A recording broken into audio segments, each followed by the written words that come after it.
Good evening, everyone. Thank you for joining us. Hope it won't get too warm in here. The air conditioner's only set for 72. This is Board of Miami Township Trustees meeting for November 2022. This is our regularly scheduled Board of Trustees meeting, and we will have some business to attend to prior to the public comment period that was advertised. It won't take long. I'm real good at making things brief. And speaking of brief, the idea is, the tradition in Miami Township is we have generally a 2-hour limit to meetings. After 2 hours, I tend to roll back and we need to throw some water on people, so we're going to try and do the best we can. Everyone who would like to speak is going to be allowed a 3-minute time period to speak on the subject. We're not going to get too far afield of the subject for the evening, and we'll try and hold everybody to that. There was a sign-up sheet, and I believe on the sign-up sheet it was indicated whether someone wanted to speak or not, and we'll go with that format. I will go down the sheet just from the very first signature down, and the first yes that's there will take the podium, although we're not going to use the podium, but we'll take the table. Starting with our regular order of business? Yes, we are. We're going to do a short amount of business. We're going to take any questions that anybody had real quick, and then I'm going to turn this over to Marilyn, and she will conduct the comment period. So we will call the meeting at 5. We got to change the clock. Yeah. 5:04. I don't know which is which. Okay, I would entertain a motion to adopt the meeting of October 17th minutes. I move that we adopt the minutes. Okay, there's a motion, and I'll second that motion. Is there any further discussion regarding those minutes? No, sir. Hearing none, may we vote, please? Mr. Mucher? Yes. Ms. Moyer? Yes. Thank you. I've now entertained a motion to adopt the payment of bills in the amount of $120,336.26. We'll break that down. General fund, $10,613.96. Fire fund, $69,654.05. Cemetery fund, $10,307.24. EMS billing, $23,473.49. And the road and bridge fund, $6,287.38. Is there a motion to approve these bills? Yes. I'll make the second. Any further discussion regarding payment of those? No? Yes. Yes. On the eve of the levy. Fire is quite a bit higher than it usually is. Is that we had a 3-week, 2 pay periods. 2 periods within the last, Mhm. since the last meeting, okay. That's all I had to say. Okay. May we vote, please? Ms. Moyer? Yes. Mr. Mucher? Yes. Mr. Mucher? Did I Yes. say that right? Close enough. I did want to mention, and I'm sorry I didn't at the beginning, but there is a third place at the table which doesn't have a seat because the seat's being used. Trustee Hollister was not able to be at the meeting with us this evening, but he sends his regards. I really wanted to be here. Yeah. He really, really much. I think the final order of business is our fiscal officer has a resolution before us this evening. Would you like to present that? Oh, sure. It's Resolution 2022-40, Amendment of Permanent Appropriations. Whereas in an ongoing process to accurately appropriate funds according to the needs of the township, now therefore the trustees authorize amending the following appropriations. In the general fund, cemetery fund increased contracted services by $9,000. In the fire fund, increased repairs and maintenance by $6,000. In the fire fund, electricity was increased by $900, and in buildings, it was increased by $2,000. In the EMS billing fund, and machinery, equipment, and furniture was increased by $20,000. Period. What was the resolution number again? I'm sorry. 2022-40. Thank you. Is there a motion to approve resolution 22-40? Yes. There is a motion, and I will second it. Any further discussion regarding that resolution? Yeah, the last item, the increase of 20,000, was that the tanker? That was, Yeah. The a tanker. good deal on a water tank truck that we should certainly take from Cedarville. Okay, thank you. And or Bath Bath We don't Township, I'm see sorry. Right. Hearing no further discussion, may we vote, please? Yes, Mr. Mutcher, Yes. Ms. Moyer, Yes. thank you. Okay, I will now turn the bulk of the meeting over apparently to trustee Moyer to conduct a public comment. I will hold, as I said, I will hold the attendance sheet and we'll call them up, but Ms. Moyer is going to give us some ground rules. Okay, in some of your testimony that you sent in, people were, well, they were thinking we were going to vote necessarily on a recommendation that may or may not happen. There isn't one currently on the table, but one may come of this meeting. The ground rules are 3 minutes per person, and everyone who wants to speak may. I was stopped in Kroger's last week, and someone told me, I love watching your meetings on YouTube, which is horrifying, but I wish the sound was better. And I think we can up our game a little, but so far we have our microphone that does a pretty good job. So we got a little bit closer. That one camera is going to be getting all of us. And so as I'm projecting my voice right now, so I would like you to project your voice, because I think there will be a lot of interest in what, in viewership online or on YouTube, or I guess it's the same thing. And rather than have the podium behind the trustees, people will make their way to this table to talk, which is right in the line of sight. And I had this crazy fantasy that I was going to represent the 18 people, like most, who sent us in testimony. Some of you might be here. A lot of the people sent in things, and many of them are short and could be read off. And there are 4 or 5 of them that are lengthy, but very important. I hope, I'm going to give you all who came today the priority to speak. And I've studied this so much over the last week that I think that if there's anything that is missed in the discussion, any points that these people brought out at that time, I will give them a voice. I want you to know that Chris counted, I don't like to say for and against, because I'm hoping, I saw that the Kingwood project and how it came to us.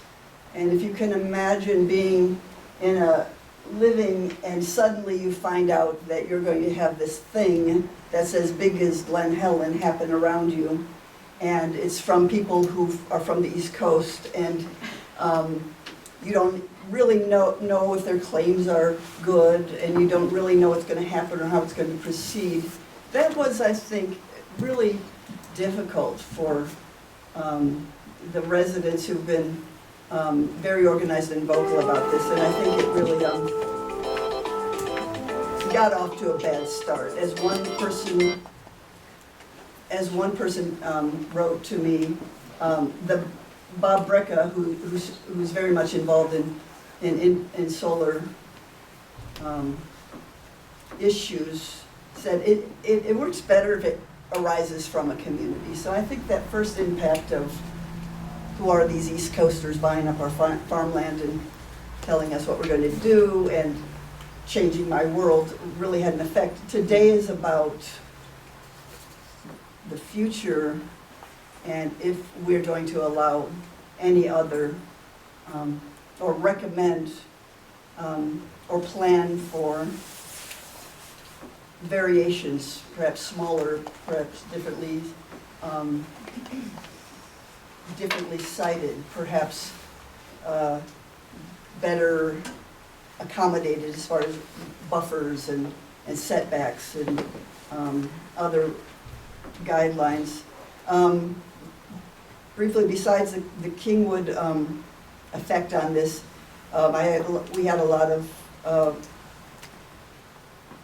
a lot of testimony about the effect on our natural scenic river, and this thing we have going as a community who has a lot of natural resources that a lot of people value as a region. A lot of testimony about the loss of farmland, and reference to the big study about, what was it called? No, it was the threat, farmland under threat. I had hoped to say a lot about that study of how much farmland we've lost, but I'll let you all speak instead. And then other testimony about climate change and the dire effects that many scientists, including the UN, believe are coming our way. And then all things in between. And before I turn it over to you guys, I'd like to ask everybody to get in a mindset of not being entrenched. And I know it's hard not to be defensive when you don't trust that either the fossil fuel industry is going to mow you down, or that the green energy industry is not going to mow you down and not give you much choice. But perhaps my biggest hope is that we could come away with some sort of win-win, some sort of creative idea of maybe we could, you know, maybe they're right, maybe our farmlands are too valuable to let go, or maybe someone else is right, and that we do have room for creativity. So that's all I have to say, and we'll just let you guys take it from there. Thank you, Marilyn. Okay, we will begin with number one, and of course, number one writes like I do. I do recognize the last name as Sweet. What's the first name? Jane. Jane. Yes. Jane, would you like to approach the table, as it were, and start your 3 minutes? We'll start your 3 minutes when you speak. I'm Jane Spencer Sweet. I'm 4th generation on our family farm, and a 5th generation is going to be coming along too. I was one of the first people to get involved with this, and it was not a bunch of East Coast people. We were farmers. We were looking at ways to be creative, to work with our farmland to improve what our parents and grandparents worked on before that. And I do find it kind of ironic that, you know, we talk about NIMBY, and we've discussed some of this. Yes, we want solar, but not in my backyard, and I understand that, and I have no problem with your objection, but I ask you to look at some of these other things. One of the complaints was how much noise these panels make. My house is on State Route 72, and spend a morning there or an evening there, and you hear all of these trucks and drag racers and so forth. In some of the mornings, I'm hearing gunshots from some of the rifle ranges around there. So, you know, I listen to that. We talk about the fact that possibly these things are ugly, but I see these all over the area, and they're in other parts of the country as well. And this solar energy is going to be staying in this community. It's not going off to the East Coast. And many parts of, one of the things I think that the solar and the panels can go into this whole neighborhood. You complain that it's not a rectangle, but yes, it is in different areas. Wildlife can go through here, and that, you know, there is a lot of range working with that. And we should be able to ride our bicycles and enjoy seeing the panels and also the other things of nature. These all work together over many, many years. And I would like us to consider that. And we are always looking for better ways to do things on our farms, and we believe that this is very important to us in having clean air in the future. Okay, Ms. Reed. Let's see, Matt McDonald, what would you like to speak?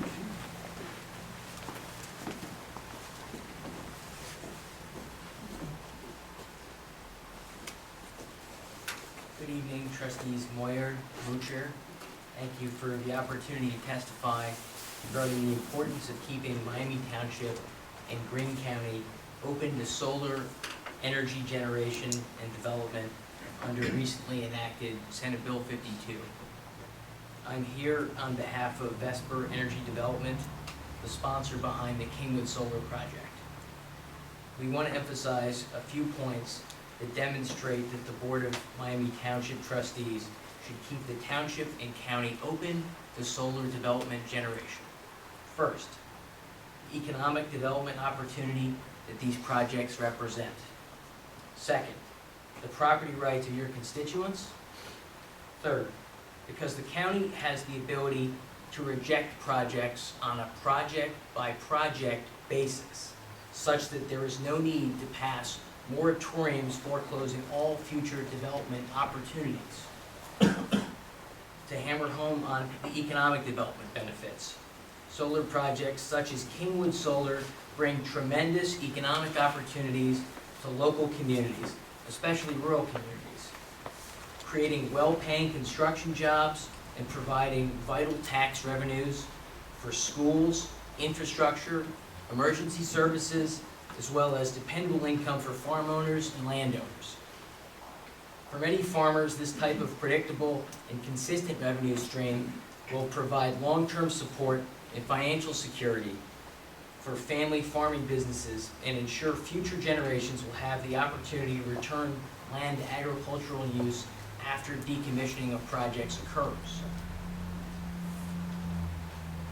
In particular, the Kingwood Solar Project is anticipated to bring a total of 444 Ohio jobs during the 16-month construction period, and it would create approximately $6.75 million in new economic output annually in Ohio, most of which will be generated in Greene County. The operating activities of the project could result in $2 million annually in state and local taxes. Moving on to property rights. Keeping the township and county open to renewable energy generation ensures that essential property rights of farmers and landowners are protected. A county-wide poll conducted by Public Opinion Strategies, one of the country's leading public opinion firms, concluded that approximately 63% of voters in Greene County supported this project, compared to 23% that were opposed. Foreclosing solar means restricting landowners' rights to utilize their land as they would like. Need to finish that, Pat. Thank you. Just one point, trustee. We ask that you carefully consider the need to pass a moratorium that would close the county and township for business, because the Board of County Commissioners can always say no to an individual project on a case-by-case basis. And on that note, we would like to emphasize that the Kingwood team has heard the feedback, and that the local officials aren't truly against solar, but they want to see it developed in a way that takes into account all stakeholders. Okay, thank you. Thank you. Carolyn? Marianne, would you like to testify? I'm Mary Ann McQueen. I'm on our Village of Yellow Springs Village Council. I'm the liaison to our climate action and sustainability programs. And we have a meeting at 7, so I'll be leaving early. So That clock's an hour off, remember? I'm looking big. So we're a tiny little dot in this world, but we are facing global issues. We're facing the issues around climate change, species extinction, loss of biodiversity, and now it seems perhaps nuclear war, unfortunately. All three of these issues have been caused by us humans. And they have the possibility of wiping not only our species out, but a whole bunch of other species. So I think it's time for us to get out of the either-or kind of mentality, which has already been discussed. We don't want to pit farmland against green energy. That will just be a lose-lose situation, and it'll get us right where we are, which is not in a good place. So I think we need to look at what are the legitimate concerns regarding solar, and then deal with those issues, and set aside issues that more are not in my backyard, or that appear to be not in my backyard. So we know that in this area, we are one of the breadbaskets of the world. I think there are maybe 3 places in the world. And we have prime farmland. But not all land is equal, even here. So while it's important to preserve prime farmland, there is other areas that potentially could have solar. And when I'm a cyclist, I ride out in the country, I love looking at the corn and the soybean. But those plants and the farmers that grow them are beholden to the multinational agribusiness corporations, which are much bigger than Kingwood. So it's not like we're comparing some pristine environment to something that's going to wreck our environment. So some of the arguments that have been used against solar, like for example, and Hope Taft is one of my heroes, but I disagree with her on the issue of compacting soil, because I see those big farm machinery going up and down those fields, and you can't, well, I haven't seen a study that says that the compaction that would be caused by solar would be any more than the compaction caused by the farmland. So the other thing is that sometimes a farmer can actually save his or her farm by putting some of that area into solar production. Thank you, Mary Ann. And I'm done. Jeff Garrison?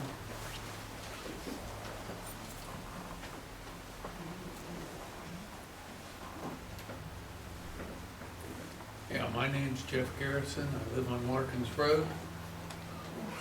If the Kingwood project were to proceed as planned, it would be directly across from my house. So it's not in my backyard, it'd be in my front yard. And I don't want it. I don't want to look at it. I don't want the traffic that will come around because of it. There's concern that we're pitting agricultural land against solar. There's good things about both of them. At least agricultural land can get wet. I think the solar panels can too. But I worry about what happens the next time we have a tornado once these things are in place. I'm sure they'll have insurance, and I'm sure they'll replace their panels. But what will it do to the structures, the people and the property that get damaged by those when they're flying around? And who's responsible?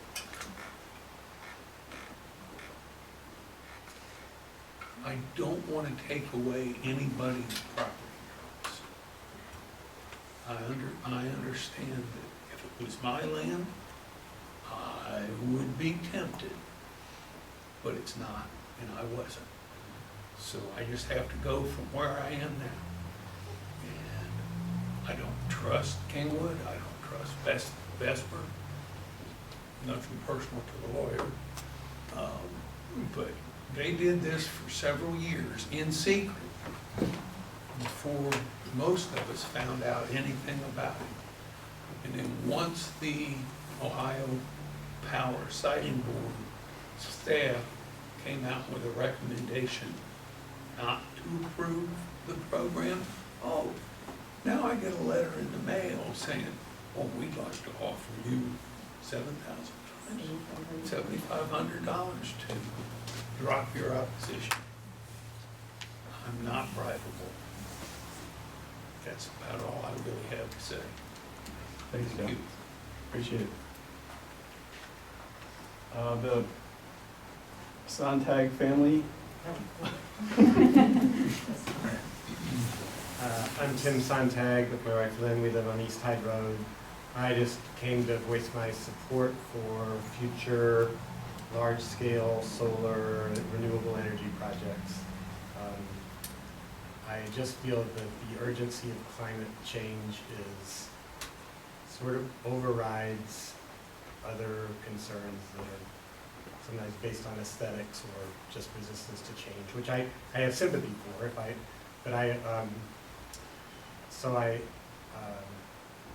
I just feel like we owe it to our future generations. When I talk to my children, you know, they don't want to wait for the ideal of all solar being on rooftops and above parking lots. That maybe is the ideal, but you know, that's kicking the can down the road. That could take years to work all that out. And we have a project now, or we have other projects presented to us. I just feel like it's our duty really to consider all of them as seriously as we can, without built-in, you know, barriers or things that are passed that say we can't do this. So it worries me a little bit when our progressive community would reject a potential project like this, sort of just for the hope of sort of nationwide, because all these little projects, whether they're you know, like something for wind or tidal generation or solar generation, they all have local communities around them, and they're all going to have some local objections. But I think it's just part of a sacrifice we all have to make, or we'll all be called on to make in some way or another for the sake of our future children. thank you, Jim, appreciate it. Let me see, Lisa.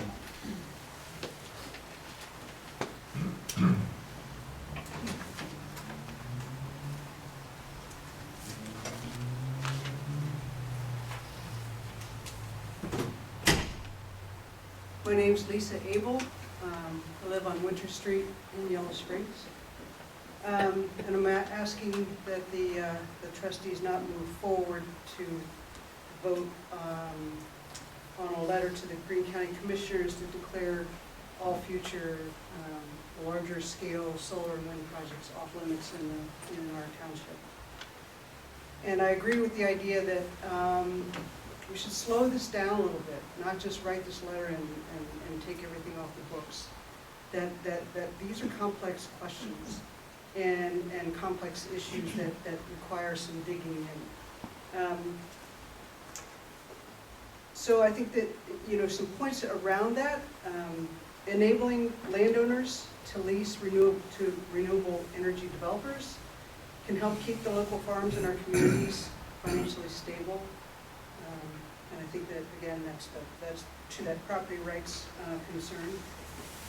There are community solar projects sprouting up in regions where solar power can be produced more efficiently on open acreage and sold to homes that cannot put solar panels on their houses for one reason or another. And Yellow Springs and our surrounding communities are good candidates for some community solar projects. You don't have to be these large-scale types of projects that send power off to Alaska. And we should be working with local stakeholders to resolve concerns about their views, agricultural use of land. Other places have been able to figure this out, and we're pretty smart here. I think we can figure this out as well, but we need to kind of slow this down and get some folks together to figure out what those issues are and how we can serve ourselves better and in the future. And I guess, you know, my question to the trustees would be, and you know, from how this was developed at the last meeting, what are the real concerns? What are you worried about that you want to be addressed? And can we as a community help address those concerns rather than just sending a letter off to the county to take this completely off the table. And then, how do we work together on what fits for all of us? What does renewable energy need to be for someone whose property is surrounded by trees? Or somebody whose property is right on the Little Miami, and we don't want to do anything to degrade that. So again, we have a lot of different things we need to consider, and I would like to see the process slowed down so we can figure these things out together. Thank you, Lisa.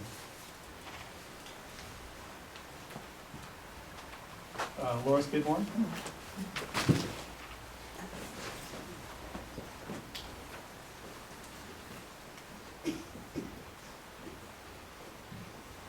So my name is Laura Skidmore, and I live here. I'm local.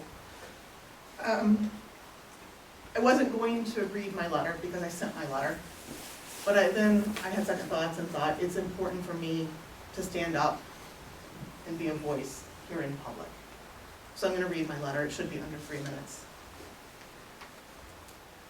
I'm writing to urge you not to ban large-scale solar in the township. I believe that would be a short-sighted and reactionary move that would harm Miami Township land and residents in the long term. Any ban would be permanent, regardless of technological advances or a specific solar project's design. Opponents frequently cite the amount of land needed for a 50-megawatt solar farm as a reason they're against it. But a ban would prohibit all 50-megawatt solar farms, regardless of how much land they actually use. There are two opportunities in solar energy that Miami Township might want to take advantage of in the future. First, agrivoltaic farms, combining solar panels with plant or animal agriculture, has tremendous potential. Research has taken off in the last 5 years and is showing enormous potential for agrivoltaic models. That keeps the agriculture in it. That keeps the land and farm production. Second, new solar panel designs are being created to conserve water and land. With ongoing research and advances in technology, who knows what utility scale solar might look like in 10 years, let alone 20 or 30. One future proposal might be a 100-megawatt solar farm that combines solar panels and sheep on 200 acres. Producing energy, food, and fiber on the same piece of land.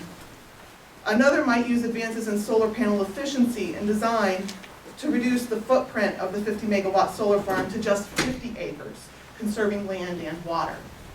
My main point here is we don't know what's going to be possible in the future, but the decisions that are made now, if we ban it, are going to prevent us from taking part in the future, in where the world is going. It's going to put us behind in competition with everyone else in the world. As we wrap up 2022 and discuss the proposed ban on utility scale solar in the township, we can be certain of 3 things. 1, the world will continue shifting to renewable energy. And if we don't embrace it, we are going to be left behind. 2, the solar industry will continue to innovate. Technology will get better and smaller and more efficient. And 3, we have no idea what opportunities could come our way in the future that we will miss out on if we ban solar outright.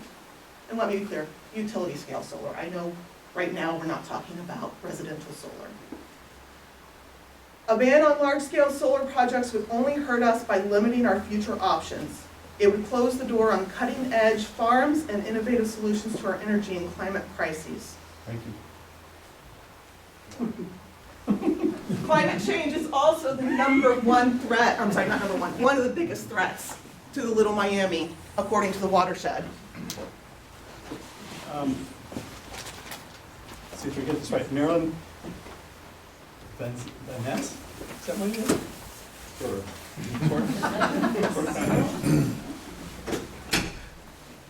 Hi, my name is Marlon Bangs. I was so close. It's been pronounced much better. We live on Clifton Road by Clifton. And as a 35-year recently retired physicist, I am really sorry that so many people have so much emotional involvement in the solar industry. There's so much has happened so quickly that very few people have a real good handle on what are the real economics, what are the real long-term benefits and gains, which we haven't had time to see. And instead, through government subsidies and public pressure, we are, in some areas, racing ahead in an unknown manner. My problems with Kingwood was the fact that this is not a small company. This is backed by a large investment company out of Indianapolis right now. Billions of dollars on the books. This is big money. Looking at a technical standard or technical aspects, there are some things that just don't make sense. This company has a history of actually operating solar, and yet was making a lot of promises that when you compare them to other operations, don't make sense. I think for people who are really worried about the climate, it's a good idea to look at what are we actually after. We're actually after saving energy. There are thousands of homes in Ohio that aren't insulated. The amount of energy that you'd save there would be huge, and in addition, you would help people with lower incomes. Banning or reducing our dependence on oil to the expense of non-renewable, dependable solar is only going to hurt the people at the bottom of the income stratus. I agree, we should take a step back and look at what are the real effects and what are the real advantages of going to a interruptible power source as opposed to non-interruptible. I think until the people who are super interested in solar actually have their own solar panels installed, they really don't have too much of a leg to stand on. And the other aspect is, we have no idea what condition land will be after 35 years of being in the solar farm. The only reason Kingwood is where it's proposed to be, is because of the accident in excess transmission line capacity. There's no other explanation for it being there. It's not a great place for solar. It's a very fragmented plan, and I think that's going to be seen with any other large scale, at least for the foreseeable future. Any negative,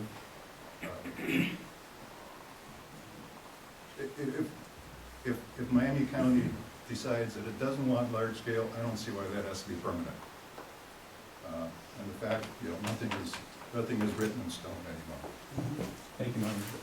Appreciate it.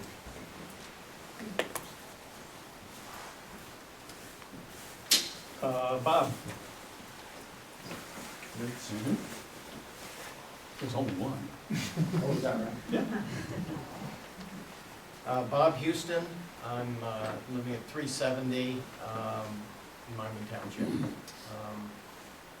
I have submitted a letter of opposition to the trustees, and it includes a number of different things that I'm not going to repeat right now, but I do want to bring out one point that is, I guess I'm slightly tainted by the Kingwood project, in which individuals that sign lease and they promote the fact that farmland can be decommissioned after 30 to 40 years. To my knowledge, there's no examples of this that's ever been done, and I think it's a unreasonable projection by the solar industry to say this, and it makes people feel good that we can return to farmland, but once it's lost through the installations, it's no different than if we pave it over for malls or other purposes.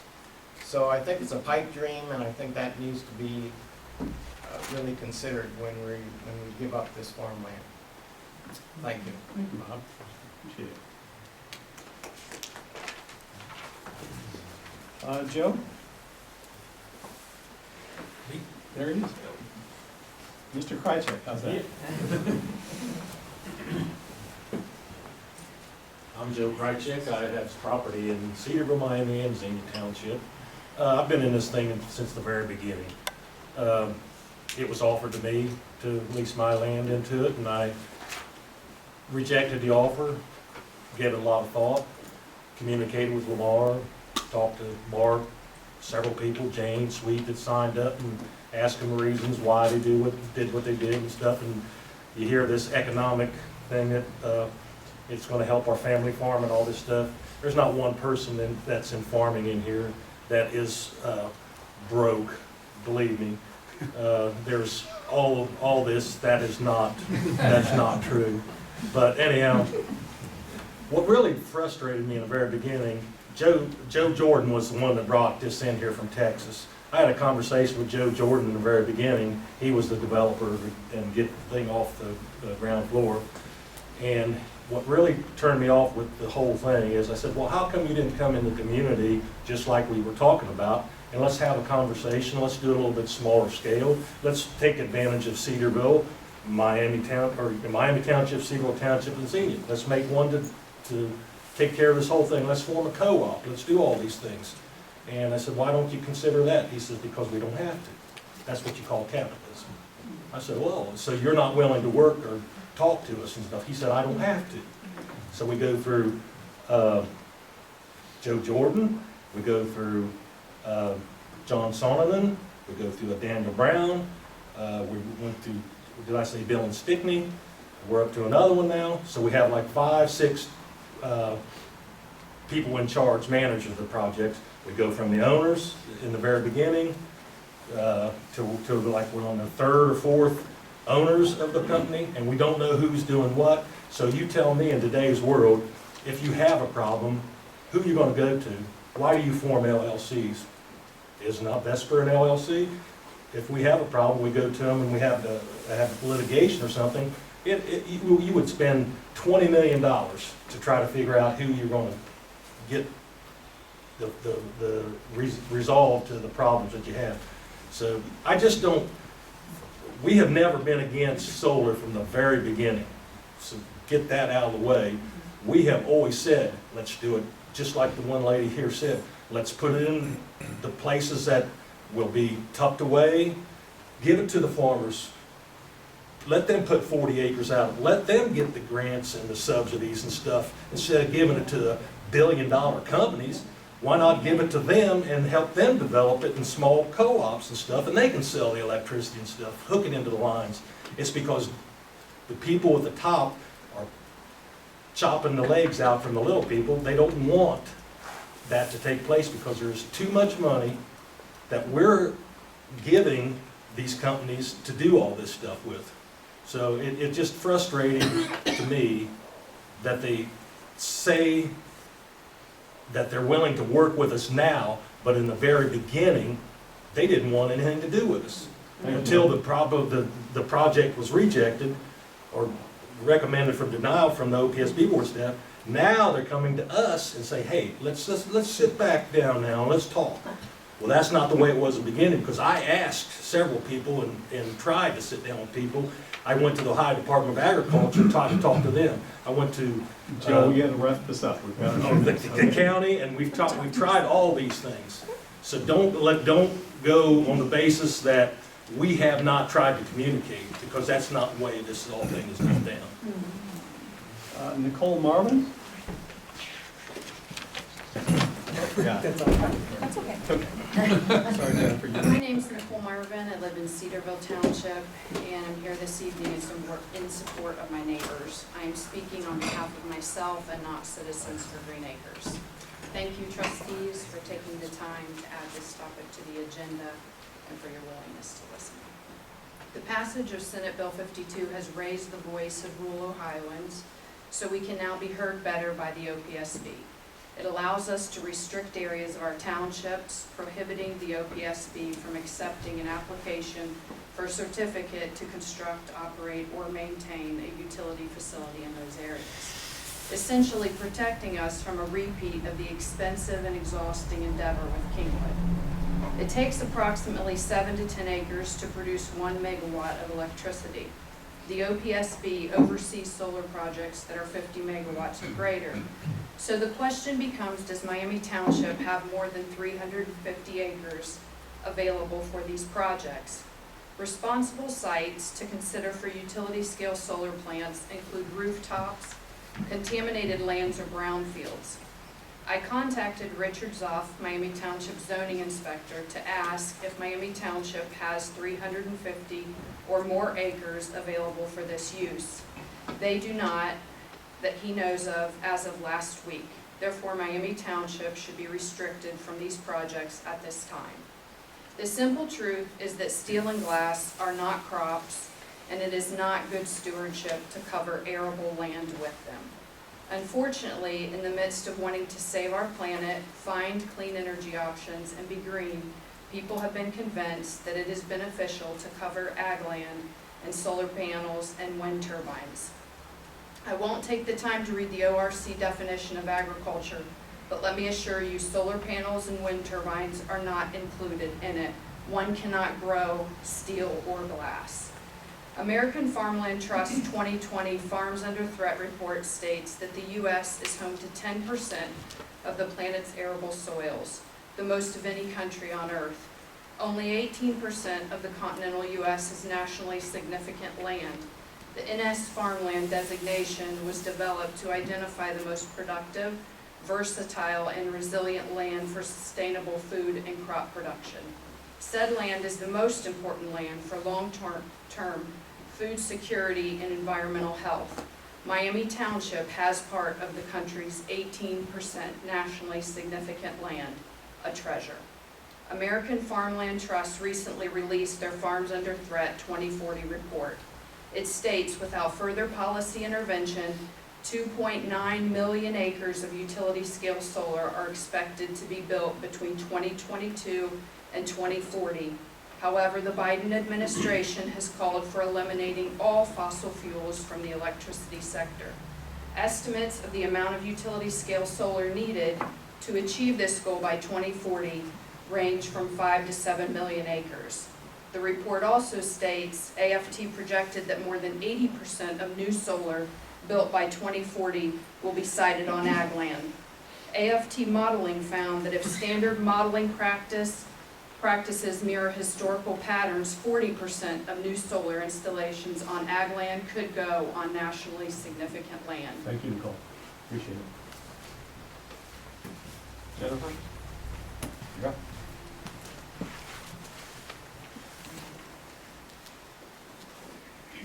Good evening. My name is Jennifer Adams. I am a rural Miami Township resident and the president of Citizens for Green Acres.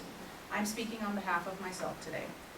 Based on the last 4 years I've spent dealing with Kingwood and the OPSB process, I am strongly in favor of declaring all of Miami Township an exclusionary zone in accordance with Senate Bill 52.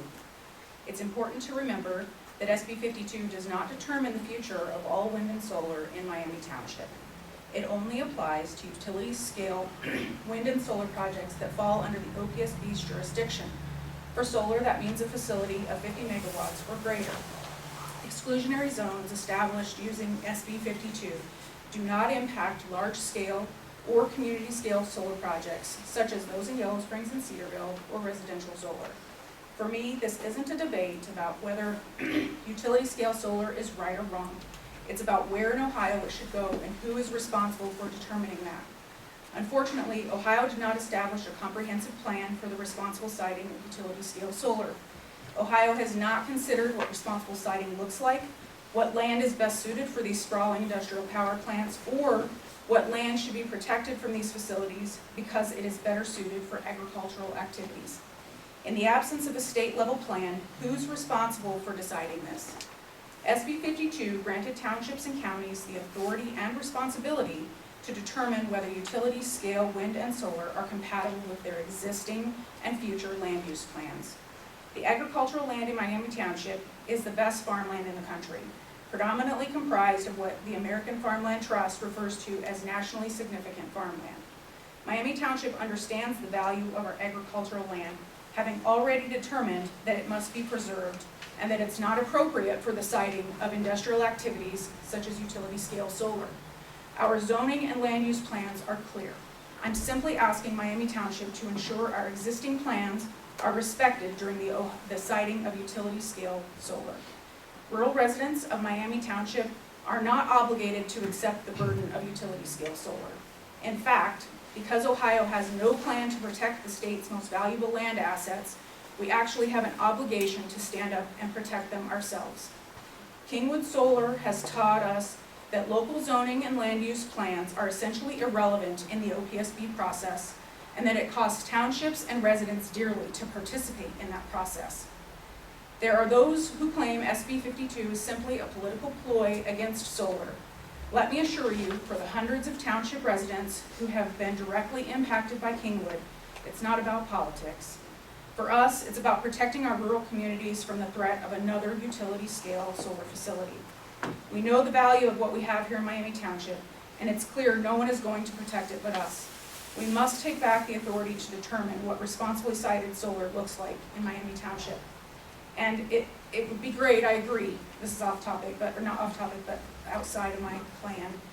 It would be great, I agree, to slow down and develop a solid community plan for solar. But it's important to understand that utility scale projects at the OPSB actually take that option away from us. We didn't have a say, and they didn't listen to what we wanted or what we needed, even if it included solar. So Thank you, don't Jennifer. forget that. Thank you.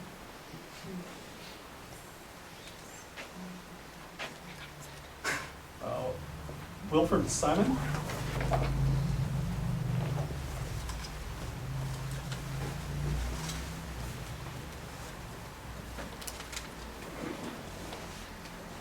I'm Wilford Simon, I live in Yellow Springs. I really think we need more local sources of clean energy. And you would need some proper regulation, and as people were saying, there is no regulation. I don't know what the deal is on that, and you're more expert in that than I am. But so I do really think, hey, you do need regulation, and I have a big problem with that too. But I do think if it's regulated right, you should be able to site it so that in 30 or 40 years, you can put it back to the farming, because if you will give the farmland rest for 30, 40 years. But, that has to be regulated, and if you, the corporation, whoever they please, there might be a problem. But I do think we should preserve the flexibility for the future.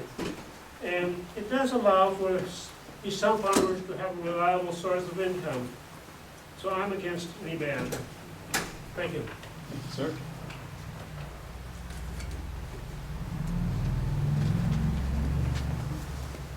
Mulder?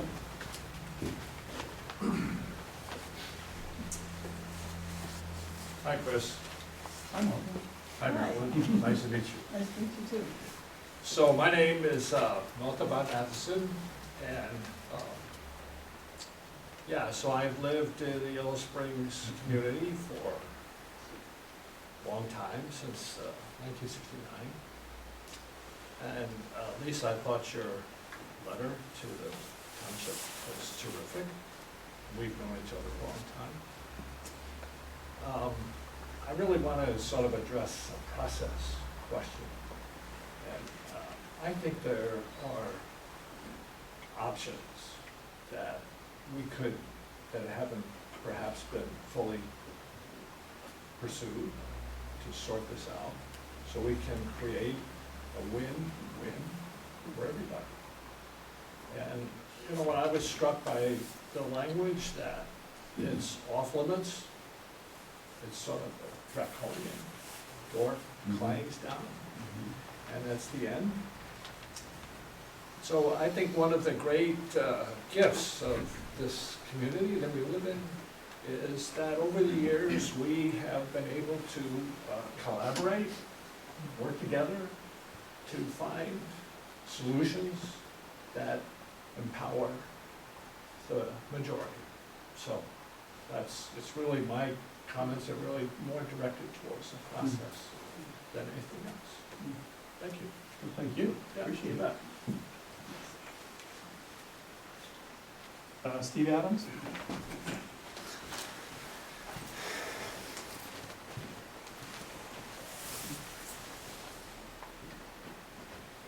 Good evening. My name's Steve Adams. I live in rural Miami Township. I'll just jot a couple of things down here. I think I need to reiterate that I am for the total exclusionary zone of Miami Township. Again, this is only protecting us from the overreach of our state authorities and basically circumventing any kind of zoning laws that we have in place for our community. And that's really all this is protecting us from.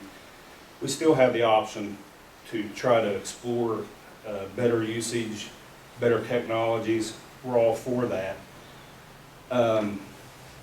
But again, if we don't set up exclusionary zones, the state will come in and tell us what we're going to do and how we're going to do it. That doesn't sit well with me. Property rights, that's one thing that's always coming up. We all have to meet zoning requirements. Just because the state's coming in and pushing some industrial scale solar plant on us doesn't, well, it shouldn't exempt anyone from that. And I would just like to say that this Vesper, whoever they're going by now, this whole situation has been predatory and just manipulative. Is really all I can say about it. They've tried to just smoke screen us the whole way. They've been less than honest, and they make plenty of promises which have no foundation, and especially from a historical, they've worked these projects standpoint, hasn't happened. They'll tell you different, but that won't be accurate. So just to end it here of my ramblings, is I think all of Miami Township should be excluded just to protect us from this big scale stuff, and we can work and do our community thing and improve our situation instead of jumping on this first thing that could leave us really regretting our decision. So, thank you. Thanks, Steve. Appreciate it.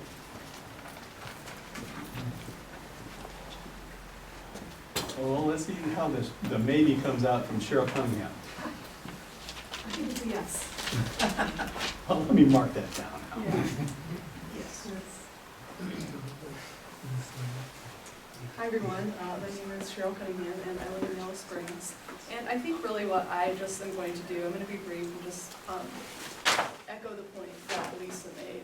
And that when I'm hearing people talk about this, it seems like there's so much kind of pain and uncertainty around the Kingwood project, that it's sort of driving us maybe in a direction that we all don't want to go. And so when I've been listening to people, I've been trying to separate, like, what is about this bad experience with Kingwood, and what is really about solar. And what I'm hearing from people is that most people in the room think that solar can be a good idea, might be a good idea under certain circumstances. And so that's where I'm at too. I am extremely sympathetic to arguments about the loss of farmland, and so I hear that. But I don't want us to foreclose all the possibilities for solar that might come up in the future. So I would just say that I would encourage the trustees to think about this idea of the win-win and keep thinking about that and keep thinking about how we might get there. And I would encourage them not to prohibit installation of large solar energy arrays on land zone for agricultural use at this time, and see if we can get something on it. Thank you. Thank you, Cheryl. Appreciate it. Well, we have another maybe, Gary. I guess this is a yes. Oh, Very yeah, nice. yeah, we came in at that point. Is it? I'm Gary Zaremski. I've lived here in town for a while, and this has been very interesting to listen to. I read Lisa's letter. I thought I really like how she articulated some of her points. I like some of the things you said initially, and there's been a number of people who have spoken who've been very articulate about it. So the thing, though, that comes to mind is corporations, American corporations, other corporations, seem to operate in a very top-down manner and often very heavy-handed, okay? I don't think anybody here is going to say, yes, I like that, because it has unintended consequences. My concern is that a response, a reaction to that also be heavy-handed, and I'm very concerned about supporting something that's sort of a permanent prohibition or whatever. But the thing is, it's a very complicated issue. There's some technical factors to, you know, that there's disagreement on, and of course there's really strong emotional factors, and that have to be addressed. But I'd like to think, and maybe I'm naive, but I'd like to think that there are, if you work things out and once again slow it down, as many people have suggested, getting parties together and figuring out what might be a rational, acceptable approach that might be different than an original plan that people can live with, that you know, has elements of this and elements of that. Because and I'm confident there won't be an easy solution because of just the nature of things. So, but the immediate thing is I am concerned about taking an action that someone suggested it's draconian, which is one of my favorite words, that pushes towards a permanent state of things. I'm concerned that just doesn't work to our benefit as we try to come up with more of a group-based approach to something. So, those are my thoughts. Thank you, Gary. Continuing down the maybe list, Kyle Shelton is a definite maybe. Oh, now we're up to yes, good. All right, so I'm Kyle Shelton. I live in Miami Township on Harbison Road. Will be significantly impacted by the Kingwood project if it's approved. So the first thing I guess I'd want to do is show my appreciation and public support for the board and the other townships for their efforts to intervene on the Kingwood project. I think that means a lot to a lot of people in this room. The community spoke at a number of forums, in person, online, through the formal process, and you guys responded, and I really appreciate that, and I think that's what local government is for, and it gives me a little bit of hope, I guess. And then for everyone else, I guess I would just emphasize what's been said, that Senate Bill 52 isn't necessarily a for or against solar law. It seems that way, but I think it's more about authority to make decisions in your own local community.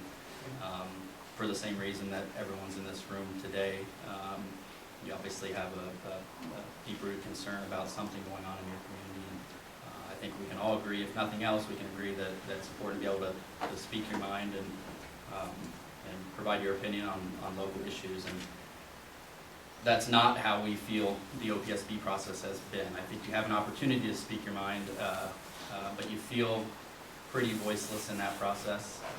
You're pitted against a large corporation that you just can't compete with resources and time and expertise.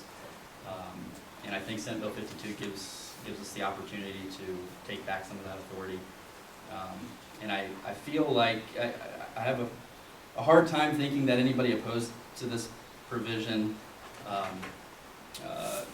has been exposed to that process. And I don't mean that disrespectfully, I truly just mean that I can't fathom the thought of folks coming into a local forum like this and essentially walking out on the same side as corporations that have torn this community apart. It's an ugly process, and I think this is something that really gives us an opportunity to maybe not fix it, but try to make it a little bit better. I've heard concern about shutting the door to solar forever. That's not how I view Senate Bill 52. I understand and can appreciate the concerns about, well, solar will get there. It'll get better. It'll be more cost efficient and effective and more environmentally friendly than it is today. It probably will. I hope it will. I'm confident that it will. But I agree with you. It's not today. And so I think it's fair to give ourselves an opportunity to deny projects like that in our local communities. So that's all I got. Thanks. Appreciate it. Where are we? Scott, 5?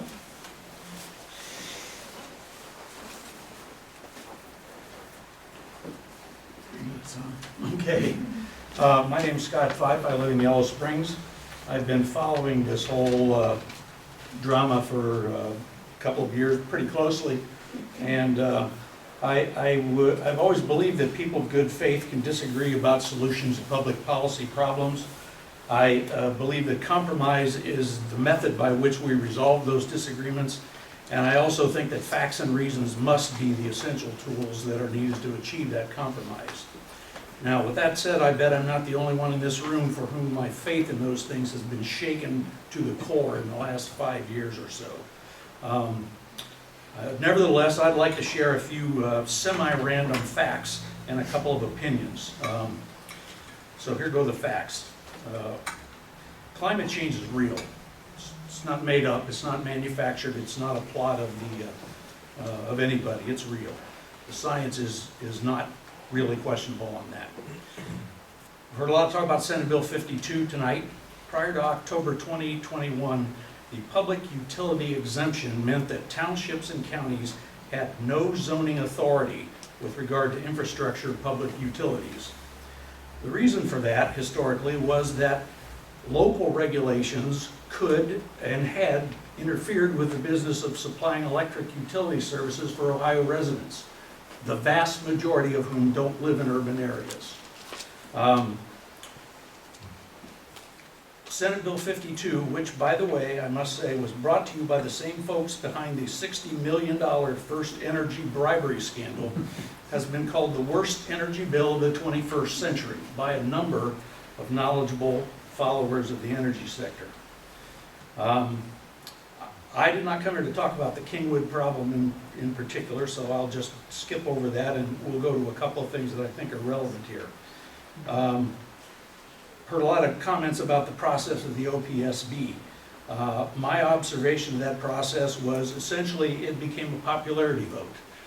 I sat through 4 hours of a hearing where the administrative law judges stood up there and made check marks in a column, for, against, for, against, for, against. There was no attention paid whatsoever to the merits of any arguments.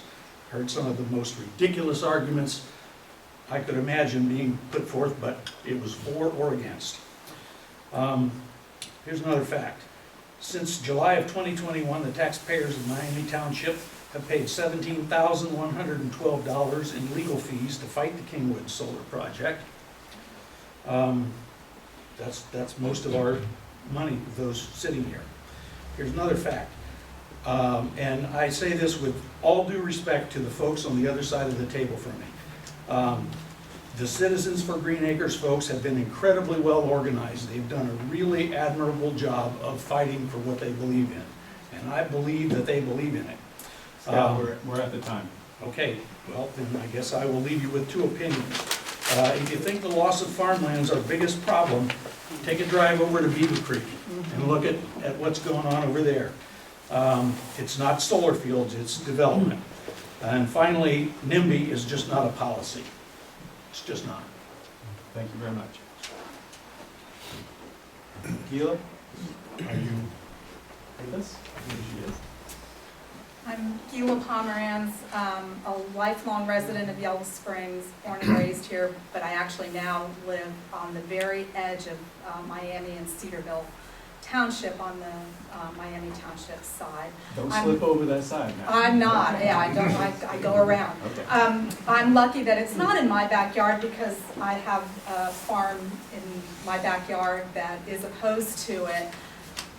But yet it still is. What is in my backyard and all our metaphorical backyards is John Bryan State Park, Glen Helen, Clifton Gorge, and the Little Miami Scenic River.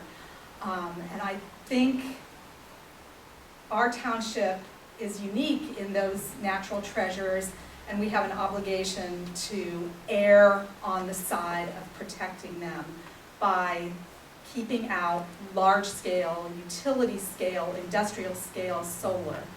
I agree that we need to talk about solar energy and wind energy and have that, but the scale of the utility level is just too potentially detrimental to our natural treasures. And the other thing that I hadn't planned to say, but since this has come up, is I agree with the people that say if you haven't dealt with the OPSB, you don't want to. And this SB 52 protects us from that entity, and we owe it to the Glen and John Bryan and the Gorge and the Little Miami. Thank you, Gil.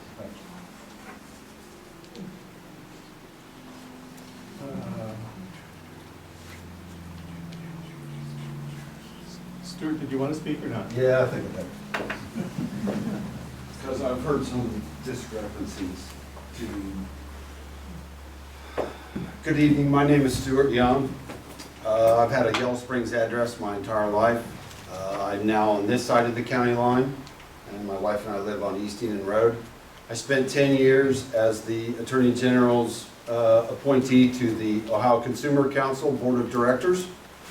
And I resigned last year to represent the governor at the PUCO nominating council. A couple things I'm agnostic to whether you pass a resolution or anything. As a consumer council representative, we were always representing consumers to get the cheapest electric rates possible in the state of Ohio. So beyond that. There's a couple things about Senate Bill 52 that I'm here to tell you about. One, I hope in my lifetime that it actually has some effect.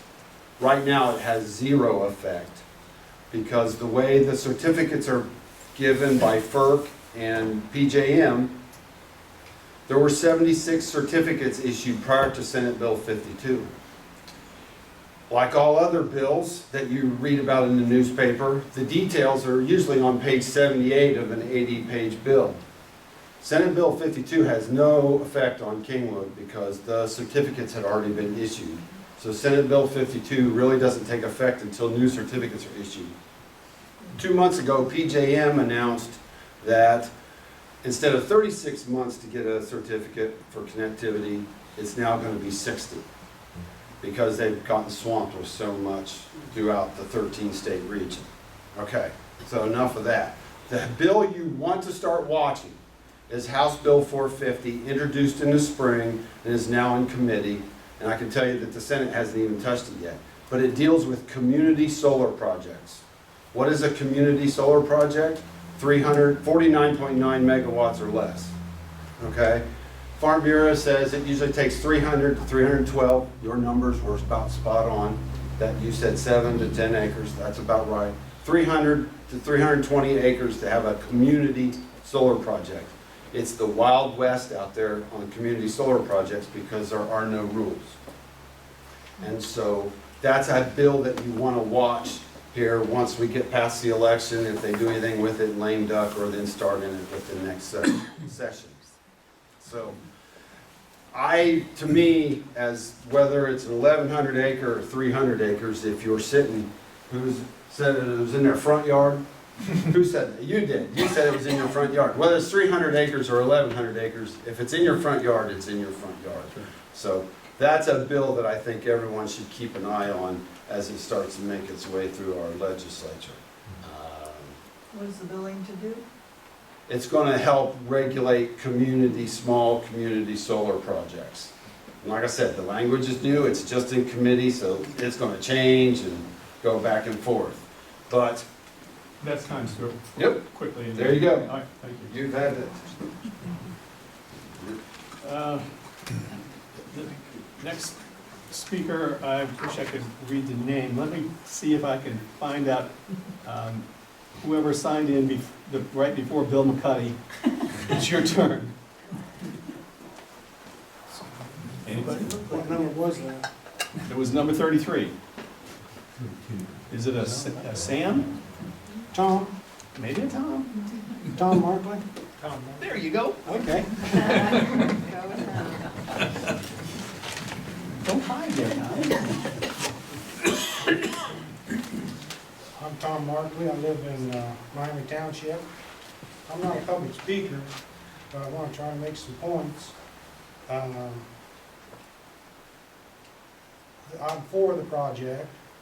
I'm pushing 80 years old, and if it goes through, I can retire. If it doesn't, I'm gonna have to work the rest of my life. I'm also a keeper, a beekeeper that is, and Kingwood says they will plant pollinator plants on all of their projects, so that will definitely help me. And this coal thing, 21% of the electricity generated today in the United States is from coal. If everybody gets an electric car, how are they gonna charge them all? Because we're just on the verge of not enough electricity now. If you can't charge those cars, what's gonna happen? They're gonna have to open those closed coal plants. Your electric car is gonna be a coal burner. Our President of the United States said in a campaign statement this week that he would shut down all of the coal-fired plants. So where are we gonna get electric? Let's move from the coal back to the solar. Okay. I'm gonna say. You're welcome to speak more, but, Bill. I'm Bill McCuddy. I live on Wilberforce Clifton Road in Miami Township. I don't have a lot to say beyond what's already been said here before. I've worked in the military world for 25 years, and one of the sayings that I learned there really quick was, if you want it bad, that's the way you get it, bad. And I think that with the Kingwood project, that was what we were headed for. I don't think that we can get away in the future without some sort of renewable energy, but I don't think that industrial scale solar is a fit for Miami Township. I think because of its proximity to our parks and the river, and to a whole lot of people that are living around it, that it would seriously degrade the quality of life here in Miami Township.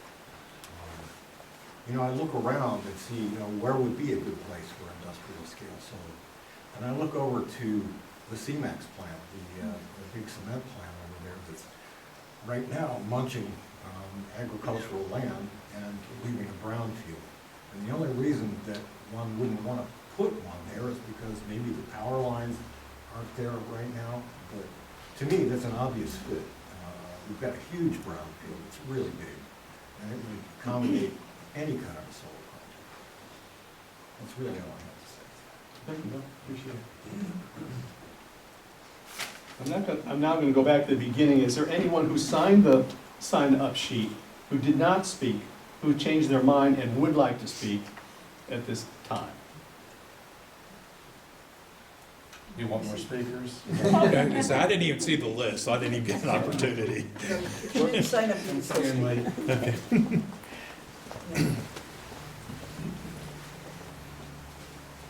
And you are? I'm Vicki Bangsness. My husband Marlon spoke. Uh-huh. We live on Clifton Road, and we would be surrounded on two sides by solar panels. And people have talked about them in, you know, like, this is just this simple black thing that sits out there and does nothing. Jennifer has gone down to this, one of the solar fields down by Wilmington. They're very noisy. They make a lot of noise. Because every time they move, it's click, click, click, click, click all the way down the road. And they follow the sun. The other thing is, we already know that we're 5 degrees cooler at our front door than we are at Kroger's in Fairborn. If these go up around us, it's gonna get hot. It's gonna be hotter where we are now. We're gonna lose that advantage of 5 degrees, and possibly it'll be 5 degrees warmer than that. So, you know, this idea of it's gonna help keep the planet cool is kind of silly. My husband has brought out before, these solar panels are made in China. The wind generators are made in Germany and China. There is no environmental protection agency in those countries. People that make these, you know, have to put up with the pollution, and the solar panels make a lot of pollution. They make a, you know, a big mess. They put stuff into the soil that's detrimental to health. They're not a good thing that way. We're not producing them here in the United States. If we're not, then shame on us. And we don't know what happens after they're no longer any good anymore. We lived out in California on the desert. They had a solar farm by boron. It's no more. They had the wind generators on the Tehachapi's. Many of them have been taken down and dismantled. They have to deal with that, where to discard these, and they don't have any means of doing that yet. So there's just a whole lot of silly things that people don't consider at all. And out in California, nobody can charge their cars at night, because guess what? The wind stops blowing at night and the sun stops shining. So, Well, thank you very much. Anyone else who had signed up, didn't want to speak when they signed up, but changed their mind?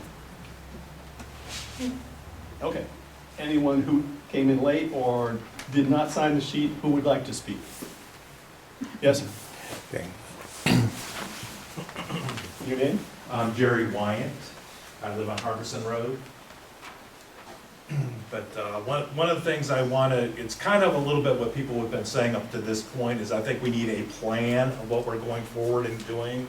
I think at this point, we need to have a block until we could come up with a good plan. So I would suggest that we would ban some of those long-term solar projects. The reason I would look at that is I look at a community, you look at Indiana, where they don't have the ability to do the block.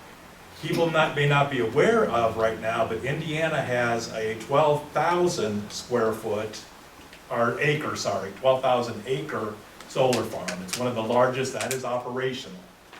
They just started construction on a second one that's 12,000, and they just got past one for 18,000 square things. They don't have anything stopping, so they're just going. If you want a question, just Google solar or large solar farms in Indiana, and it'll just fill your thing up. The 18,000 square foot will be the largest in the country, and it is bigger than the island of Manhattan. So it is, you know, that's there. I look at that, that's all within the last year that those 3 projects have gone in. That's Indiana that's not controlling. You can see how these are just taking over. So I think we need something that says we have control, and we will allow and plan and stuff, allow the community to come together to determine this is what we want to do and how we want to move forward.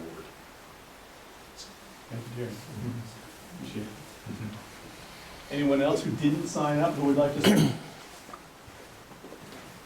I don't really want to speak, but I want to say something. And your name? Jed Hanna, live in my own township, on Noble Forest Clifton Road. I'm surrounded by solar panels, very against the project. And any other upcoming projects, you know, I had good neighbors at one time. I now don't know who my neighbors are going to be. They come up to my back door and they're gonna be able to do whatever they want, and it sounds like, and it's just driven by government money. So, I'm just very emotional about the whole situation. You know, I talked to a buddy of mine he's actually diverting tile lines on the projects that are going on now. He said they come in, they weren't supposed to disturb the soils, they're stripping the topsoil.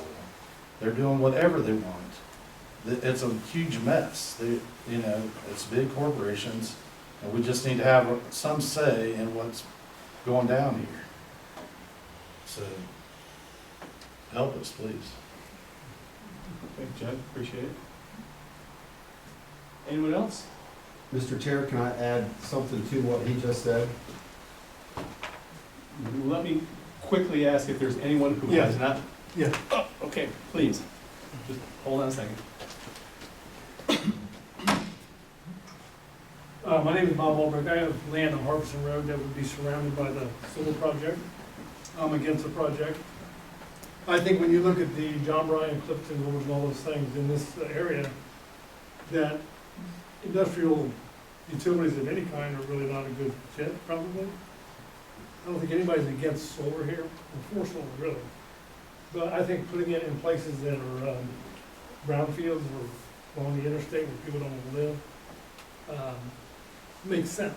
But putting it in, a win for solar in this area is a loss for agriculture, is my big point.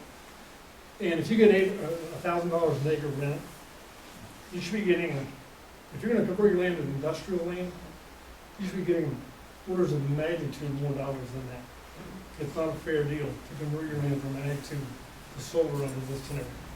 That's all I have. Thank you. Thank you. Anyone else who signed up or came late or whatever, what would like to speak? If not, This is just a bit of information. okay. Within the last 60 days, the PUCO has now formed an enforcement team. There was a solar project down by Cincinnati, and the neighbors called and complained and said they're not abiding by the agreement. And so now the PUCO now has an enforcement team, and went down there, they shut the project down and made them restart over, etc. So I will say that when they say that the Ohio Power Siting Board doesn't listen, that might be true. If anybody reads the Ohio Power Siting Board statute, they have 5 boxes to check. Right, Joe? 5 boxes. That's all they can do is check those 5 boxes. And 8 boxes. okay, 5 by statute. But anyways, my point is that there is some reaction to all this onslaught of oncoming projects. There is some reaction in Columbus to try to better handle all this. I'm just giving information, not opinion. I have a question that you may or may not know the answer to. Does that apply only to renewables, or is it true for more typical utilities too? It only applies to things that the PUCO and the Ohio Power Siting Board oversee, which is 50 megawatts of grid. But what I mean is like gas infrastructure. Ohio Power Siting Board does all gas infrastructure sites. So the enforcement team applies to that too? They will, Okay. yes. All right, thank you.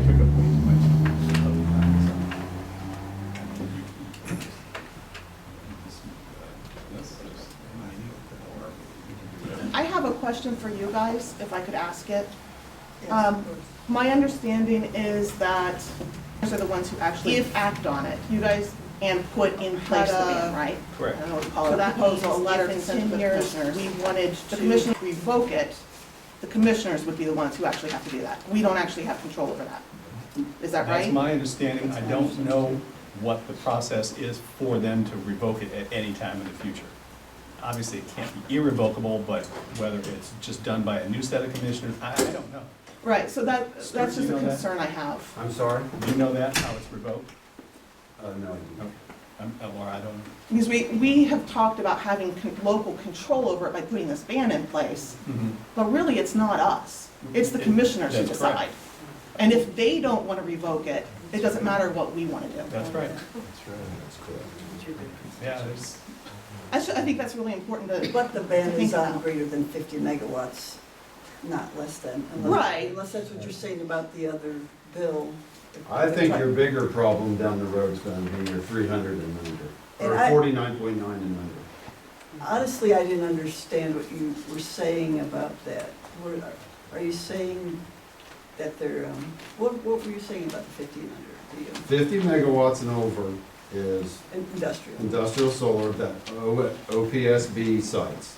And s- After that, under that, OPSB has no, and that's why I said it's the Wild West, because there's really no regulation for small scale.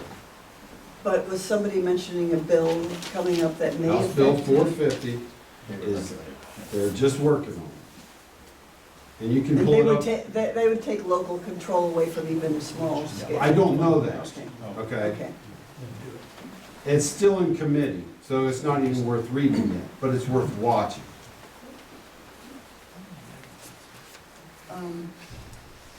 Just to follow up, the county administrator let me know that if a township is to make a notice, make a recommendation to them, let's see, then they have to mail a notice, I'm sorry, Mary Ann just left, they have to mail a notice to all municipal corporations within the township, which includes Yellow Springs. They have to place it in a public library with a map for 40 days and do a public process basically before they would have a meeting, just so you know. There's another public process at the county commission level. I believe the Cedarville Commission, who did make a recommendation that the entire Cedarville Township be restricted from solar, their case will be heard at the commission. The commission will cover that on December 1st, so. I didn't mean to say Cedarville County, I meant Cedarville Township. Wow, I am so glad that you all are in a room together, because I feel like this may not be true, I feel like the only person in the room that's hearing more than one side. And I'm really glad that you got to hear each other today, because it is very complex. I don't know how I could possibly make any kind of motion to make a recommendation based on what I see as the beginning of understanding huge issues. I won't reiterate because it's just too complex. I don't wish to make a motion tonight for it. Yes? I have a question. The Township Zoning Commission is made up of the stakeholders in the township, the farm owners. What is their position? Why aren't they here tonight? Well, first of all, it's not necessarily farm owners, it's people who live in the unincorporated area, which can be non-farmers. There are plenty of them. What is their position? I can't speak for them. They've come out in favor of not having large utility Or zoning. Kingwood, Kingwood, in yes. specifically. Mhm. Okay, They have made that yeah. one. Yes. Now, they're not doing the zoning, Lamar, because this is unfortunate from the top down, from the legislature of the state of Ohio, which is directing what's going to happen and who's going to do it. And that does not include the local zoning. I understand that, but property rights are my concern. In the future, after Kingwood is over with and done with, our property rights, that's what I'm concerned with. In the future, 2 or 3 years down the road. I can't disagree with that at all. Question. Just how many megawatts is this project? Kingwood, 175. 175. It started at 175. 1,500 acres, right? I'm aware of the acreage, I just didn't know the megawatt rating. Does Does anyone know whether the county commissioners can be petitioned for something other than all one or the other? Can they be petitioned for a moratorium for 2 years? Or petitioned for,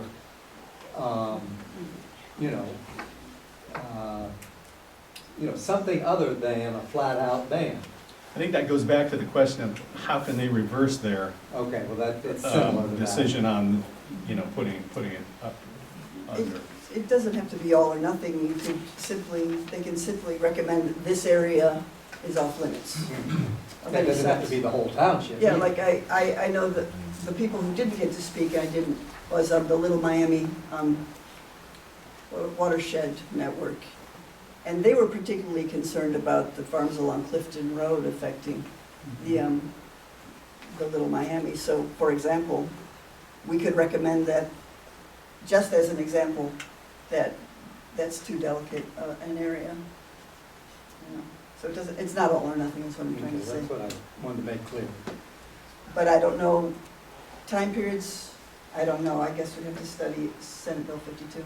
Well, we started out, or where we are now, is the potential, what we're considering, is potential of petitioning the county commissioners to restrict solar from any land zoned agriculture in Miami Township, totally, wherever it is. We did? Yes, we did. That's what the resolution that is, That's it's the been one that drafted. Don wrote Yeah, yesterday. that's that what it says. hasn't- Now, we don't have to do it that way. We could make it, as you said, the riparian strips along, the Little Miami only. It could be any amount, but it doesn't have to be all. And it's a real compelling argument for me. There seems like there's so much knowledge in this room, it's incredible, so much creativity, and it's a real compelling argument that I think the speaker said, we need a plan, but first we need a block. I feel like that's what I learned tonight, maybe to find out what, I'm really impressed by the agreement in the room. There's nobody who I think is against solar. At least they didn't say anything. But I am concerned about community process being mowed down by large projects where some of you have spent the last 4 years of your life neglecting your families to fight a process that isn't listening to community. So that I found that very compelling. So given all these facts, I don't know how we get to a recommendation, but that's... Or if. Can I ask a question? Right. If a resolution does not come out of this meeting, does that tell the commissioners that we're free game, like we want? No, there's no timing involved with this resolution. It could be today, it could be a year from today, it could be 5 years from today. There's no time frame. But the commissioners wouldn't take that as any kind of I can't speak for them. I can't see where they'd see that we were free game, given the scads of testimony against Kingwood. Some commissioners might think it's a knee-jerk reaction if they rushed into one tonight. I would if I was a commissioner. What would be a knee-jerk reaction? I would consider, if I was a commissioner, I would consider this to be a knee-jerk reaction. If you had this first meeting, and then you come out with a resolution without putting a great deal of answering some of these questions that have been coming. The questions that don't have answers? Yes. Oh, get rid of that one. Where's the promises? Yeah, I think those of you who have a lot of technical knowledge and a lot of knowledge on climate change data need to know what the people who have been involved with the OSB in the process, you need to know their side and what the political reality of that is. And maybe vice versa, I don't know. I would like to suggest something. Please. And that is that OPSB doesn't care what anyone thinks about anything. And the only reason that this project specifically was rejected was because it's renewable. They don't care about oil and gas. I have seen people opposing oil and gas projects and felt treated the same way. And the projects went through. Laura, they've only denied one solar project at the OPSB. One solar project has been denied. And it just happened like 2 weeks ago. My That's point the is about the first oil solar and gas. This SB 52, the only reason it's about your local rights is because it coincides with the first energy crowd. That's the only reason. They would not have passed it. Or it would have applied to more than just solar and wind. You have proof of fracking. I'm sorry? You have proof of that. It is my opinion, and it's been based on watching them and watching their actions. Well, solar and wind, it takes 10,000 or 10 times the amount of space for solar and wind that it does compared to gas or coal. So you're talking about there's huge land grab here. So, I mean, it's... I don't have the numbers in front of me. I will just say if I did, I would dispute that assertion. But I didn't mean to derail it. I just wanted to say, OPSB is not in the business of listening to anyone. Nor is the developer. I'm not talking about the developer. I've heard lots of complaints about OPSB. Can I speak towards the technology aspect of this? I've been in the electronics community for a very long time, and to touch on what someone else said, we're allowing these outside sources to build these components and all this that goes into the solar. Now, shame on us for not being more proactive and building that in the States. We won't get into the economics of all that. However, China has no regulations on what components they're using, lead-free, lead. I guarantee you they're using the cheapest product possible, which will be lead and those type contaminant materials that, I don't know about you, I don't want leaching into my water and my lands. I'm just throwing out there. And furthermore, we're punting this environmental situation to others with all these electrical cars, and everyone keeps bringing us up. We pillage the earth to create these batteries for these cars. I'm not so sure that's our way to go. There's technology out there. I think, unfortunately, the right people aren't in the right ears in our government to push them. But right now, it seems to be settling into these giant batteries on wheels, which is not environmentally friendly to produce. And like I said before, I'm not against this stuff. I'm for doing it right and not just jumping at this first ring and hoping that it's the proper one. Sorry, I wanted to add that as far as the components and the materials that we're going to be just, I'm going to say polluted with, no pun intended, but that's probably what's going to happen. That's also opinion, and I do have facts. For anybody who wants to contact me, I can send you facts that says that's wrong. And I'm going to stay quiet now because I'm getting upset. I do have facts for that, and I will be happy to share them. No one builds that in the States, and I guarantee you China's not doing the right thing. I promise you that. Nickel's worse, and it's India. They said that they're polluting all the people in India. I'm going to move that the board It's melting. adjourn for the evening. I would too. Can I second that? Harold will second it, and we will adjourn by acclamation.